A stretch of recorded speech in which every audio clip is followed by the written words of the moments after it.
All right, so module 1, part 3, how to choose 2 or 3 products in that niche and to test it for market viability. So now you have gathered a lot of product ideas and you think that maybe this one is going to work, or maybe that one is going to work, or maybe these 2 are going to work. Oh, but maybe that 4th one is the one that is going to work, and you are not sure, you're confused, right? Now, what you don't want to do is to start marketing 4 products at once. You don't want to import 4 products at the same time. That would be silly, right? So what you want to do is you want to make sure that you choose the best products that will work most for your market out of the list of products that you have gathered, as I just showed you in the previous section or part, right? You want to make sure that you choose the best products, and you want to run all the products on your list through a specific set of criteria so that you make sure that you choose a product that will do well in the market. So what I'm going to show you next is the criteria that you are going to run this product through, so that by the time you're done, you're going to be left with maybe 2 or 3 that you can now go ahead and run tests for to determine which one you should start with. So the first thing is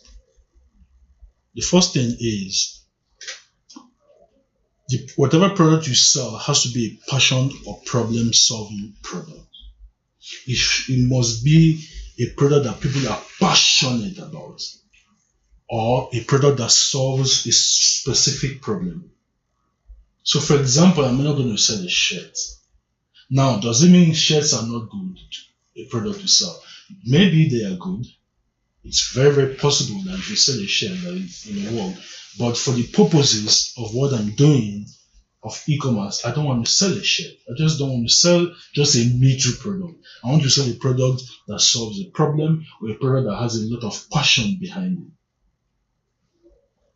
So what's an example of a product that solves a problem? An anti-wrinkle product. It solves a problem. What is it called? A product that has passion behind it. Say, for example, video games, for example, have a lot of passion behind them, right? So make sure the product that you're choosing to sell is a product that has a lot of passion. People are passionate about it, or it solves a problem. And I will go with the products that solve problems first before any other thing. And then number 2 is no commodities. You want to make sure that you don't sell a product that is a commodity. You don't want to sell a product that people can go out to the street and find. You don't want to sell a product that people are going to walk into a shop and find. No commodities. You don't want to sell a product that people are going to cut their price on you on. You want to sell a product that you can sell for as high as you can, or as high as you can charge your market. That is the kind of product that you want to be looking at. That's the kind of product that you want to sell. Okay, so no commodities. Number 3, no heavy items. You want to make sure that your product, each unit of a product, is not heavy. Why? Because the heavier your product, the more you are going to have to pay in shipping, because your shipping costs are charged based on weight. Right? So you want to make sure that each item of a product is not too heavy. If it is under 1 kg, that is very, very ideal. So you want to make sure that is as much as possible is under 1 kg and that is not heavy. Now, what if you find a product that is heavy? Well, fine. If you find a product that is heavy, right, and you can still sell it and make a lot of money selling it, and money is not a problem, then by all means, bring it in. By all means. This is just a base criteria, especially if you're starting small and you don't have a lot of money. And then you also want to make sure that your product is low price, generally not more than $5 to $10. Alright, so anything under $10 is fine. Now, does this mean you shouldn't sell a product that is more than $10? You can, if you can make profit selling it. Which brings me to my next point, which is that whatever product that you bring in, should be able to sell for at least 400% markup. Now, let me explain what that means. Now, if I buy a product for $5, I should be able to sell it for $20. That's what 400% markup means. Why do you want to make sure that you have at least 400% markup? Because you are going to pay for shipping the product. You are going to pay for the product itself from the manufacturer. You're going to have to pay for it to be shipped to the local shipper in China if you're importing it from China. Now, from China, you have to ship it to Nigeria. Then, when it lands in Nigeria, you have to ship it to the final buyer. So what it means is that you are paying for the product, you're shipping to locally to China, you're shipping to Nigeria, you're shipping to the end buyer. So you are spending money 4 times before you make money. So you want to make sure that it is a product you can sell for as high as possible, so that by the time you deduct all of the costs, by the time you deduct your costs, you will still make a profit. If you cannot make a profit, you're not going to make money. So if you sell any product that you can sell for at least 4 times what you paid for it, it is very, very, very, very likely you're not going to make money on that product. In fact, if you can get 800% markup, fine. 2,000% markup, beautiful. 10,000% markup, absolutely even more beautiful. The higher you can charge for the product and sell it for, the better. All right? And then, no brand items. You don't want to go and import Apple iPhones, for example, from China. You know why? Because on the packaging, they're going to write Apple. When you put on the phone, it's going to say Bapple or Maple or Orange, not even an Apple, right? You want to make sure as much as possible that you are not buying branded items. Okay, don't buy, if you're selling shoes, don't go and import, don't import Balenciagas from China, right? Don't import Balenciagas from China. If you're selling cosmetics, don't import L'Oreal from China. If you're selling sunglasses, don't import Ray-Bans from China. Because if you import branded items from China, it's most likely going to be fake. And the people that you sell it to will be buying it based on the brand name. Now, when they buy it and then it turns out to be, instead of Ray-Ban, it's now Reborn. I mean, the package is going to be Ray-Ban, but the inside it's going to be Reborn, right? Or Ray-Bean. And then they're going to take exception to it. They're going to be unhappy. They're not going to like you. They're going to ask for their money back, right? So as much as possible, make sure that it is in no-name brand items that you are importing. And then consumable products are better products to sell. Why? Because people consume it, it will finish, and then they'll buy more from you. That's why they're better. That explains itself, right? And then you have to make sure that the product is hard to find in local shops. You don't want a product that people are going to go to a shop locally and buy for lesser than you are charging for it, right? So as much as possible, make sure that it's a product that is hard to find locally.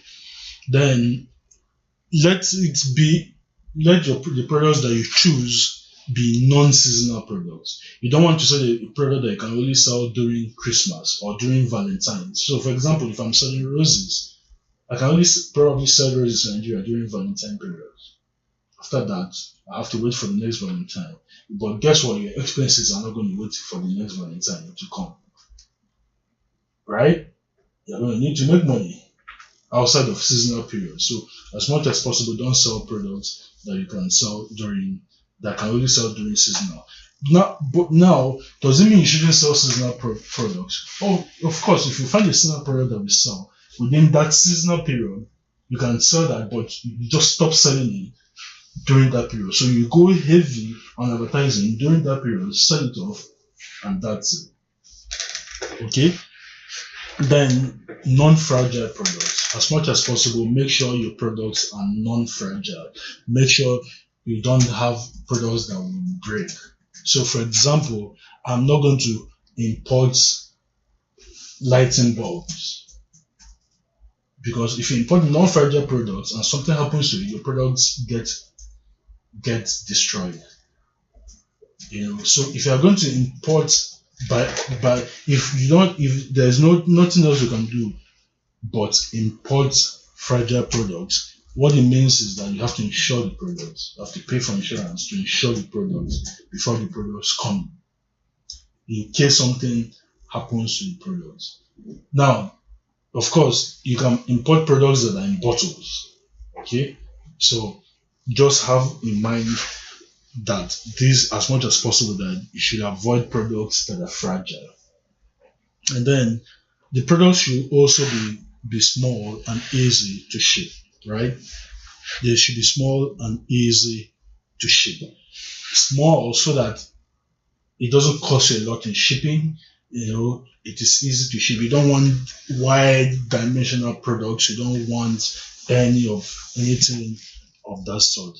As much as possible, you want to make sure that the product that you are bringing in is small and easy to ship. So what you do, my friends, is you look at this product. All the products that are on your list, you run them through this list of criteria, just like I've shown you. Run them through this list of criteria and eliminate all the products that don't pass any of these criteria. What is going to happen is that at the end of the day, you're going to be left with maybe 2 or 3 or 4 products at the most. Now you can now take those products and test the products in the market. So what do I mean by testing the products? So you run adverts and see the one that people respond to. You run advert for all 3 products. You're not trying to sell the products. You just want to get an idea of the products that people are interested in and want to buy. You just want to get an idea of which one of these 3 that I'm advertising do people want more of. So that is the product that you start with first. That's the product that you import first. All right. So that's what you do. Now, another thing I want to add is that this is probably the hardest part of the whole thing. Finding these products, making sure that you drill down to your final 2-3 product ideas that you're going to start with. But once you do this, it's going to take the most time of everything you're going to do. Make sure that you do it. If you fail it at this point, you're not going to make any money. So make sure you do it. Be thorough. Choose the right product, sell, and choose the right product to bring into the market to sell. All right. So let's go to the next part where I show you the kinds of products that pass this criteria. All right.